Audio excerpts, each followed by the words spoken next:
नमस्कार दोस्तों, स्वागत करते हैं हमारे चैनल पंडित न्यूज भोजपुरिया में।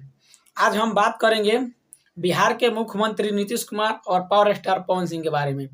दरअसल मैं आप लोगों को बता दूं कि जब से नीतीश कुमार का सरकार बिहार में बना है, जब से IND का सरकार NDA का सरकार बना है, तब से नीतीश कुमार लगातार नरेंद्र मोदी और अमित शाह से लगातार मुलाकात कर रहे हैं और कुछ बड़ा करने का कोशिश कर रहे हैं। और दूसरी तरफ भोजपुरी के पावर स्टार पवन सिंह अभी चुनाव का ऐलान कर चुके हैं, लेकिन उनको अभी मालूम नहीं है कि किस क्षेत्र से हमें टिकट दिया जाएगा या किस पार्टी से टिकट मिलेगा। वो चुनावी के लिए तो ऐलान कर चुके हैं और दूसरी तरफ ये सोशल मीडिया पे लगातार अभी छाए हुए हैं इस चुनाव के मुद्दे को लेकर।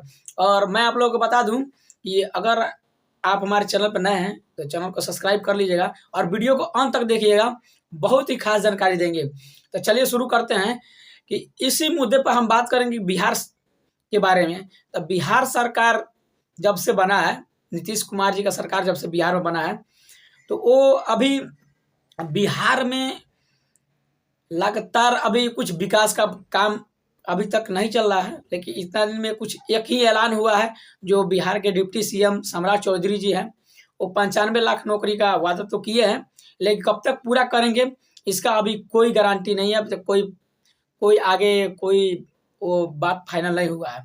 और दूसरी तरफ बिहार के CM नीतीश कुमार नरेंद्र मोदी जी से मिले और माननीय गृह मंत्री अमित शाह जी से मिले और मिलने के बाद वो बता रहे थे कि हम पहले जैसे साथ थे, अटल बिहारी वाजपेयी के समय से जब से हम साथ थे, फिर उसी तरह हम साथ में रहेंगे और कभी अलग नहीं होंगे।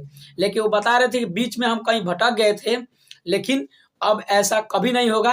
अब हमेशा हम लोग साथ में रहेंगे और हमेशा बने रहेंगे। और दूसरी तरफ आप लोग बता दूं, भोजपुरी के पावर स्टार पवन सिंह जब से ये चुनाव का ऐलान किए हुए हैं, तब से सोशल मीडिया पे काफ़ी उनकी चर्चा हो रही है और वो बता रहे हैं कि अभी कोई पार्टी का टिकट नहीं मिला है, लेकिन आएगा तो मैं आप लोगों को जरूर बताऊंगा। लेकिन ऐसा भी हो सकता है कि वो वादा किए हैं कि इस बार चुनाव लड़ेंगे, लेकिन चुनाव लड़ने का प्रयास वो 2019 से कर रहे हैं। वो खुल के वीडियो में अपने बताए हैं कि 2019 से लगातार प्रयास कर रहे हैं और ये प्रयास करने के कारण अभी तक उन्होंने प्रयास किए। और वो भी बता रहे थे कि मैंने BJP का प्रचार किया लगातार, कम से कम 70 से 80 बार तक मैंने BJP का प्रचार किया और BJP का सपोर्टर भी मैं रहा। लेकिन अब टिकट कहाँ से मिलेगा?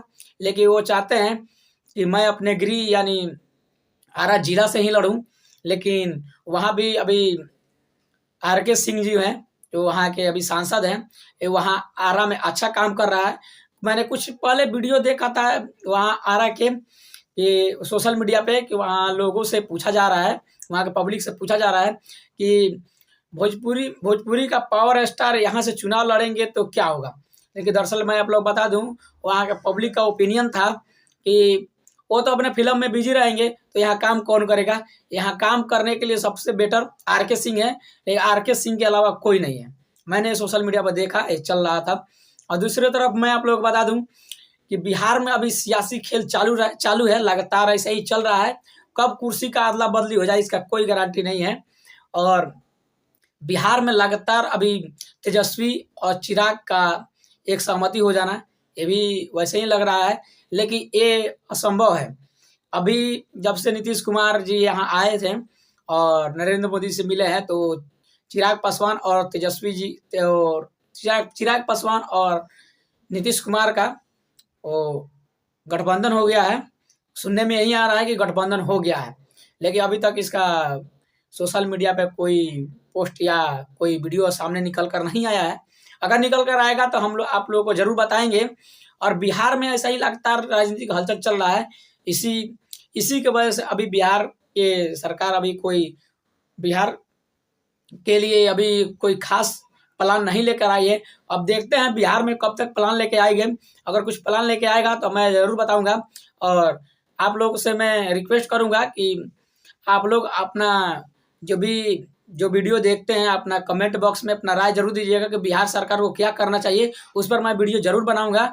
और वीडियो पर नए हैं तो चैनल को सब्सक्राइब जरूर कर लीजिएगा और कुछ बात वत करनी हो तो हमारे इंस्टाग्राम का लिंक डिस्क्रिप्शन में दिया गया है, वहाँ आइए, हमें फॉलो कीजिए और बात कीजिए। जी धन्यवाद।